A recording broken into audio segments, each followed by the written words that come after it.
Chapitre 35.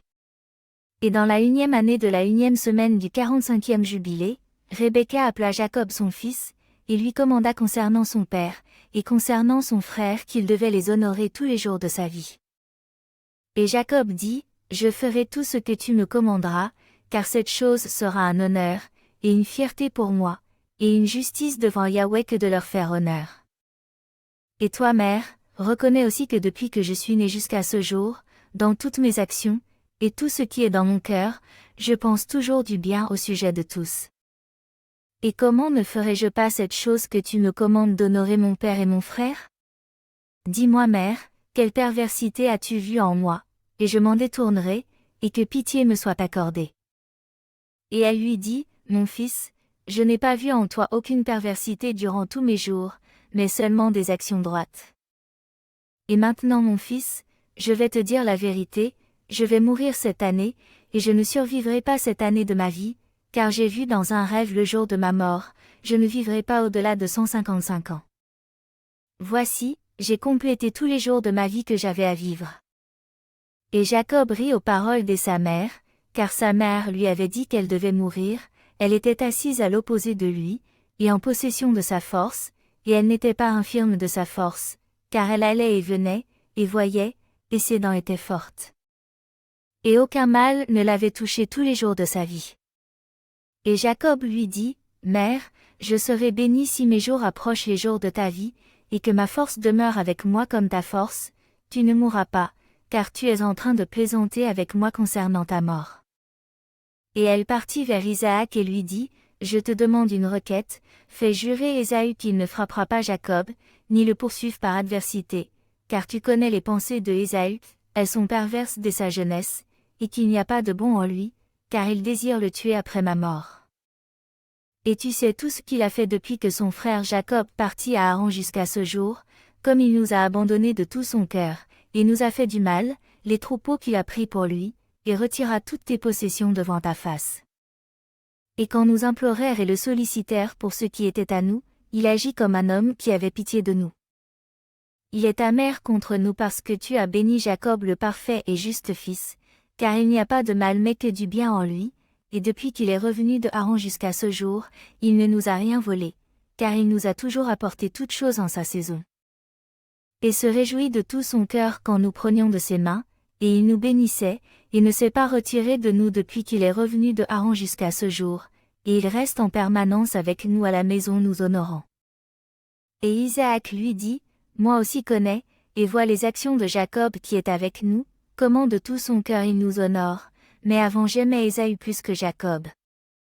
Car il était mon premier-né, mais maintenant j'aime Jacob plus que Ésaü, car il a fait plusieurs fois de mauvaises actions, et il n'y a pas de droiture en lui, car toutes ses voies sont injustes, et violentes, et il n'y a pas de justice autour de lui. Et maintenant mon cœur est troublé à cause de toutes ses actions, et ni lui ni sa semence seront saufs, car ils sont ceux qui seront détruits de la terre, et qui seront déracinés de dessous le ciel, car il a abandonné l'Élohim d'Abraham. Et suivit ses femmes, suivant leur impureté, et suivant leur erreur, lui et ses enfants, et tu m'obliges de le faire jurer qu'il ne tuera pas Jacob son frère, même s'il jurait il ne s'obligera pas à ce serment, et il ne fera pas de bien mais du mal seulement. Mais s'il désire tuer Jacob son frère, entre les mains de Jacob sera-t-il livré, et il ne s'échappera pas de ses mains, car il tombera dans ses mains. Et ne crains pas au sujet de Jacob, car le gardien de Jacob est grand et puissant, et honoré, et loué plus que le gardien d'Ésaü. Et Rebecca envoya appeler Ésaü et il vint à elle, et elle lui dit, J'ai une requête mon fils à te faire, et me promettre de le faire mon fils. Et il dit, Je ferai tout ce que tu me diras, je ne refuserai pas ta requête. Et elle lui dit, Je te demande que le jour que je mourrai de me prendre, et m'enterrer près de Sarah, la mère de ton père, et de vous aimer toi et Jacob, l'un l'autre d'un amour mutuel, et seulement que personne ne désire faire le mal contre l'autre.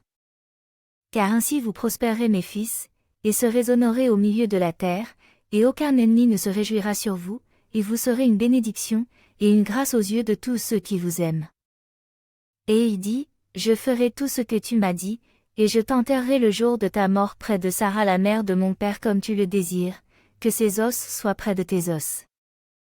Et Jacob mon frère, je l'aimerai par-dessus toute chair, car je n'ai pas de frère que lui seul sur la terre, et ce n'est pas un grand mérite pour moi de l'aimer, car il est mon frère, et nous avons été tissés ensemble dans ton corps, et sortis ensemble de ton ventre.